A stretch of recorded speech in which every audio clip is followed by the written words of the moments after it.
Não era para você ouvir isso, ela murmurou. O fazendeiro empalideceu na hora, não pelo que ouviu, mas pelo modo como ela disse, como quem sabe que acabou de perder o pouco de paz que ainda tinha. Ela não chorou, nem olhou para ele.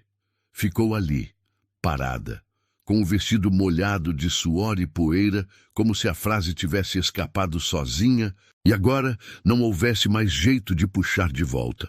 O fazendeiro largou a ferramenta na hora.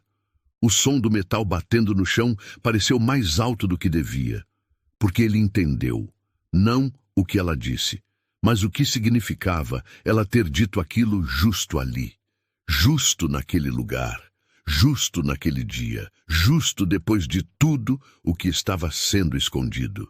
Ela tentou se afastar, mas era tarde. Agora ele sabia. E se ele sabia, alguém podia descobrir. E se alguém descobrisse, alguém ia morrer. Ficaram em silêncio por um tempo que não dava para medir com ponteiro. Só se ouvia o estalo da madeira seca no curral e o zumbido teimoso de um mosquito que não sabia a hora de parar. Ela levou a mão até a barriga, como se quisesse proteger algo ou esconder. Mas não havia nada aparente, só o gesto. E o gesto dizia mais do que qualquer palavra que ela tivesse engolido até agora. Eu não queria que fosse assim, disse, quase como se falasse para ela mesma. O fazendeiro respirou fundo. Olhou em volta, como se o próprio mundo pudesse ouvir o que eles não tinham coragem de dizer em voz alta. Aquilo não era romance, nem pecado. Era outra coisa. Era coisa que se leva para a cova, ou que mata antes da hora. Ele deu 2 passos em direção a ela. Devagar, como quem se aproxima de animal ferido que ainda pode morder. Ela recuou. Não muito. Só o suficiente para ele perceber que tinha medo, mas não dele. De algo maior. De algo que os dois conheciam, mas fingiam não ver. Quanto tempo? Ele perguntou. Ela não respondeu.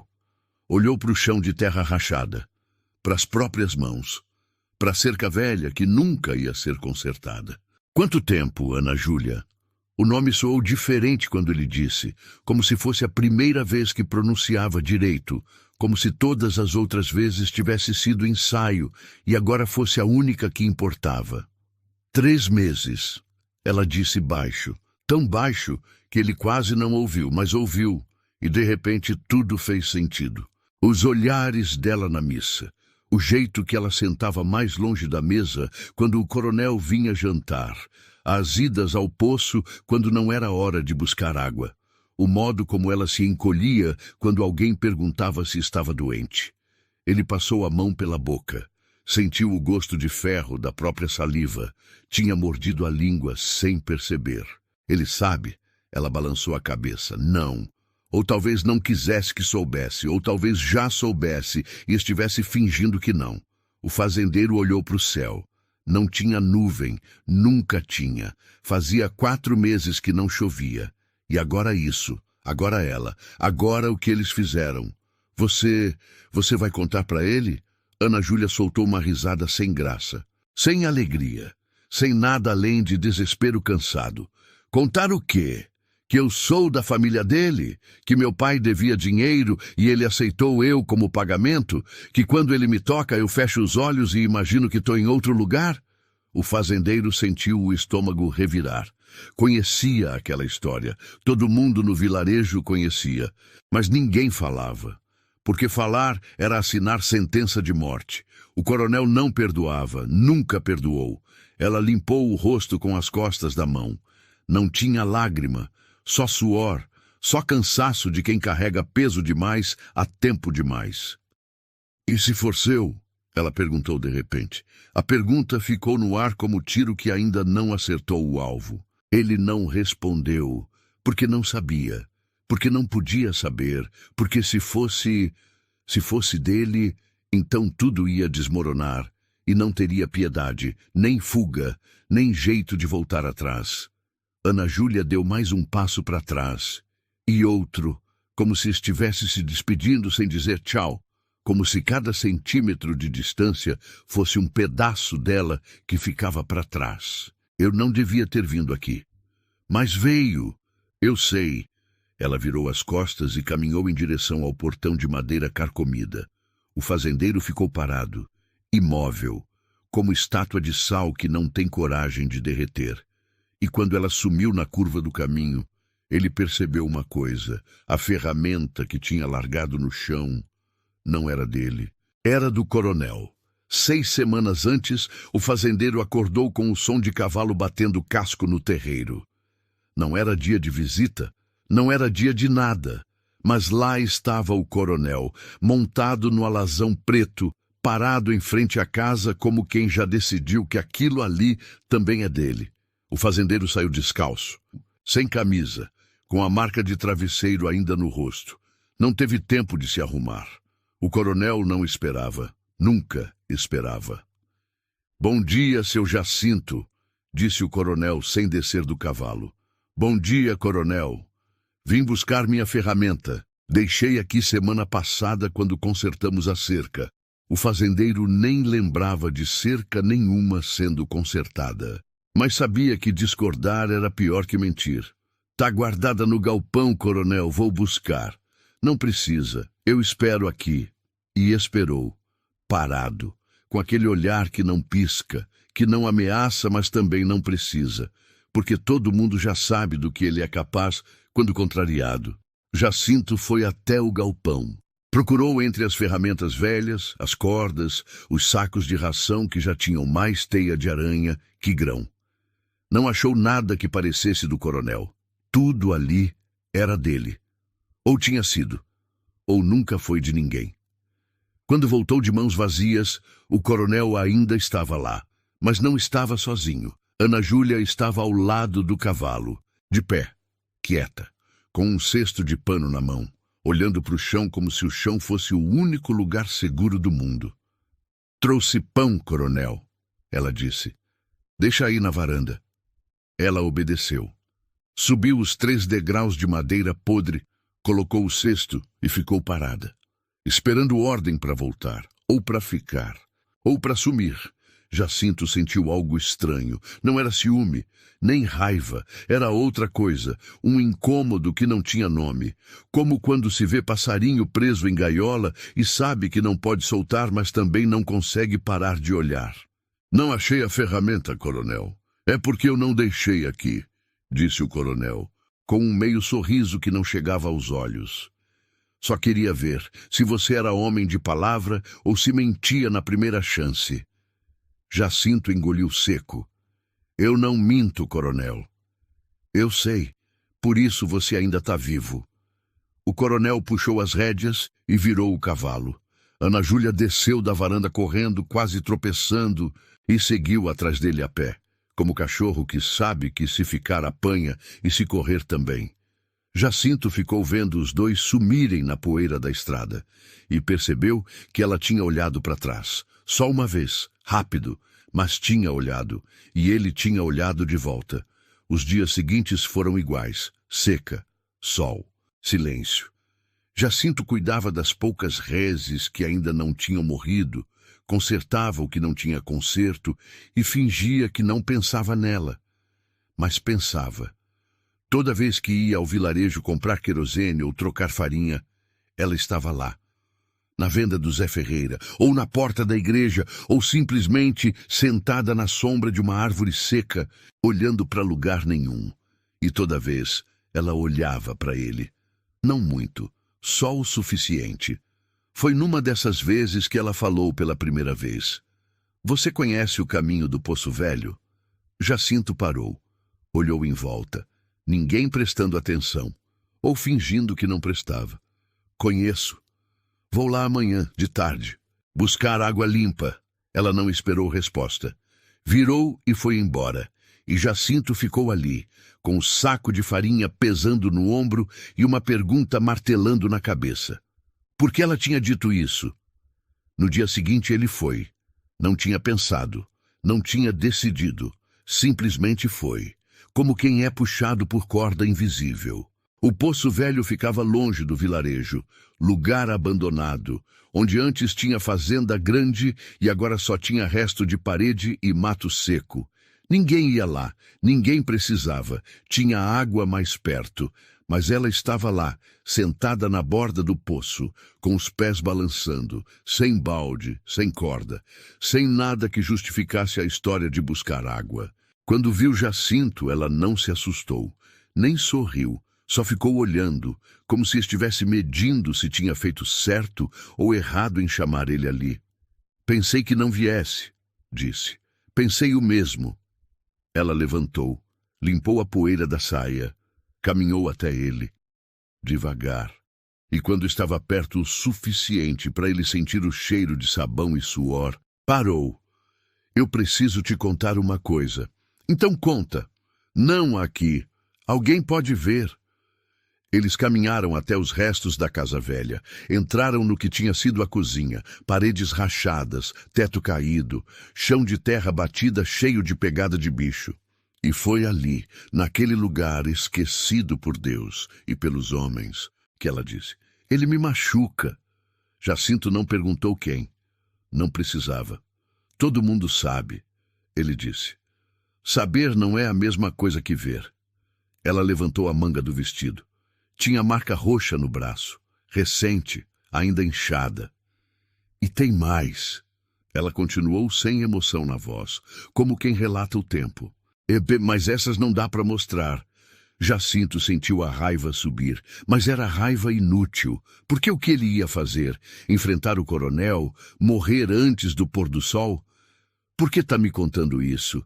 Ana Júlia olhou nos olhos dele, e pela primeira vez, Jacinto viu algo que não era medo, era outra coisa, algo perigoso, porque você é o único que olha para mim como se eu ainda fosse gente. E então ela se aproximou e encostou a testa no peito dele, e ficou ali, parada, respirando, e Jacinto não soube o que fazer com as mãos. Se abraçava, se afastava, se fingia que aquilo não estava acontecendo.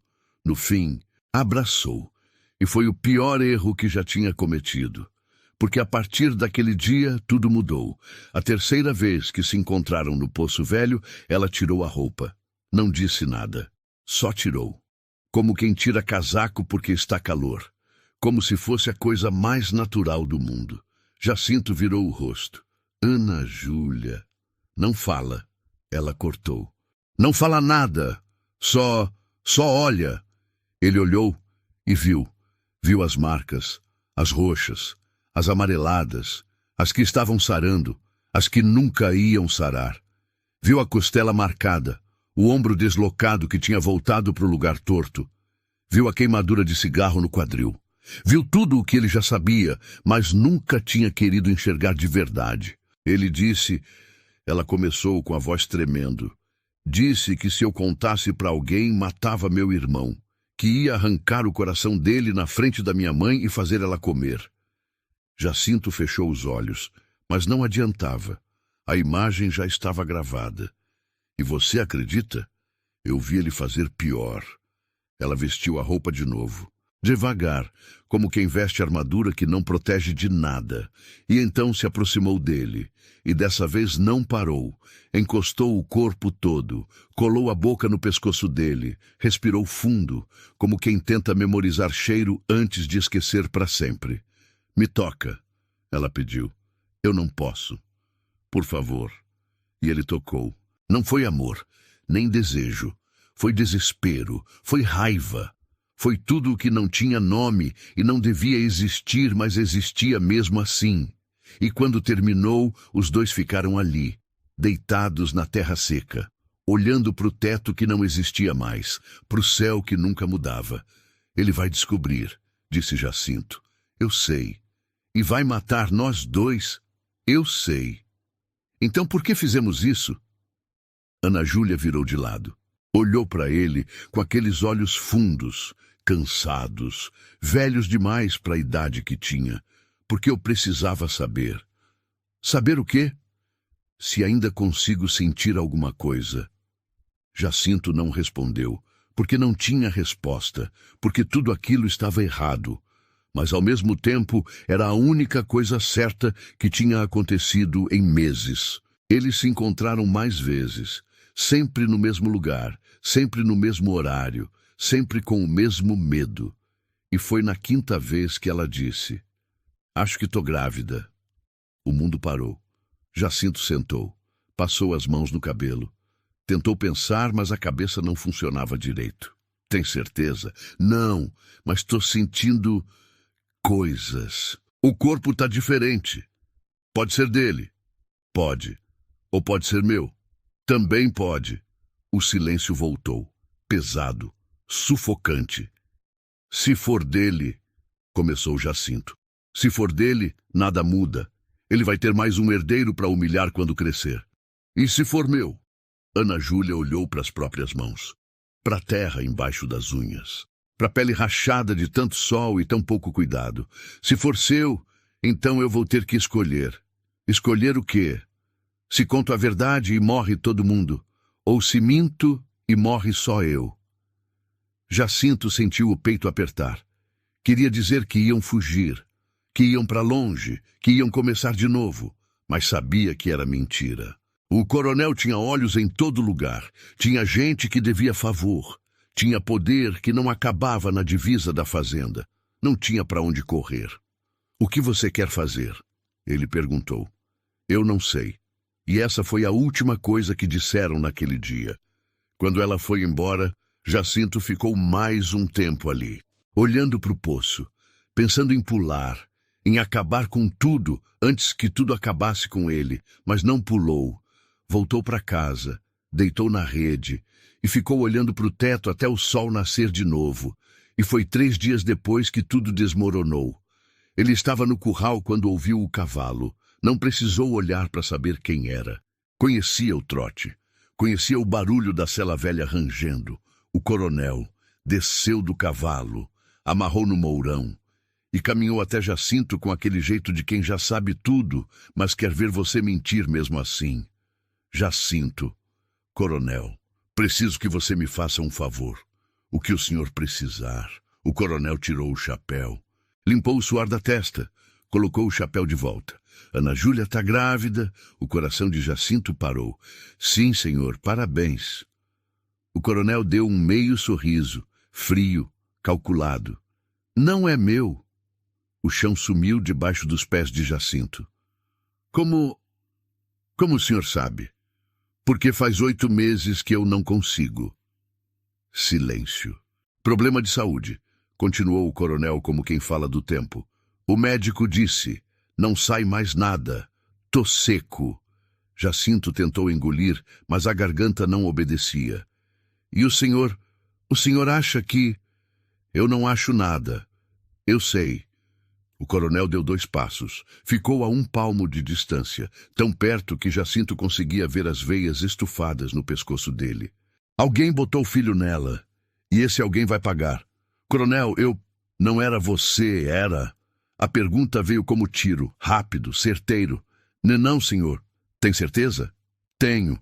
O coronel ficou olhando, medindo, procurando mentira, procurando medo, e achou os 2. Mas não disse nada, só deu um tapinha no ombro de Jacinto. Forte, quase violento. Ótimo, porque se fosse você, eu ia ter que te matar, e eu gosto de você, Jacinto. Seria uma pena. E foi embora. Deixou Jacinto ali, tremendo, suando frio, sentindo a vida escorrer entre os dedos. E foi nessa hora que Ana Júlia apareceu na curva do caminho e disse aquilo. Não era para você ouvir isso, porque ele tinha ouvido. Tinha ouvido ela conversando com outra mulher no dia anterior. Tinha ouvido ela dizer que o filho era do fazendeiro, que ia nascer em junho, que ia ter os olhos dele. E agora o coronel também sabia, ou ia saber. E quando soubesse, ninguém ia sobreviver. Ana Júlia sumiu na noite seguinte. Jacinto acordou com o barulho de cachorro latindo. Saiu descalço, com a espingarda na mão, achando que era onça, ou ladrão, ou o coronel vindo terminar o serviço. Mas não era nada disso. Era ela, parada no meio do terreiro, com um saco de pano na mão, descalça, com o cabelo solto, parecendo a assombração que não sabe que já morreu. Ana Júlia, ela não respondeu, só largou o saco no chão e começou a caminhar em direção à mata. Jacinto largou a espingarda e correu atrás. Aonde você vai? Embora. Embora para onde? Longe. Ele segurou o braço dela. Ela parou, mas não virou. Ele sabe? Jacinto perguntou. Ainda não, mas vai saber. O povo fala, sempre fala. Então fica aqui, a gente dá um jeito. Não tem jeito, Jacinto, nunca teve. Ela virou. E pela primeira vez desde que tudo começou, estava chorando. Não era choro de desespero, era choro cansado. De quem já desistiu faz tempo, mas o corpo ainda insiste em seguir. Eu vou ter esse filho, ela disse. E ele vai crescer longe daqui, longe do coronel, longe de você, longe de tudo. E como você vai fazer isso? Tem um trem. Passa de madrugada na estação velha. Ninguém usa mais. Mas ainda passa. E se te pegarem antes? Não vão. Ana Júlia. Não vão porque você não vai deixar. Jacinto gelou. O que você está pedindo? Ela tirou alguma coisa do bolso. Era um papel. Dobrado, velho. Isso aqui é pro coronel. Você entrega amanhã. Diz que achou na porta da sua casa. Diz que não sabe quem deixou. O que está escrito? Que o filho é do capataz, que eles estavam se encontrando faz meses, que ele fugiu pro sul. Jacinto abriu o papel. Leu. Releu. Sentiu o estômago virar. Isso é mentira. Eu sei. O capataz não fez nada. Eu sei. O coronel vai matar ele. Eu sei. Silêncio. Ana Júlia segurou o rosto de Jacinto com as duas mãos.